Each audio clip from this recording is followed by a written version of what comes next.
મહાવીરના માર્ગ પર જે કોઈ ચાલશે તેને આ સત્યનો વિચાર કરવો જ પડશે કે સત્તા ક્યારે પણ સત્યના શિખર પર પહોંચાડતી નથી.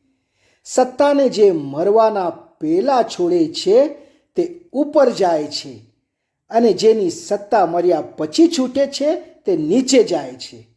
તમારે તમારું વિચારવાનું છે કે તમારે ક્યાં જવાનું છે.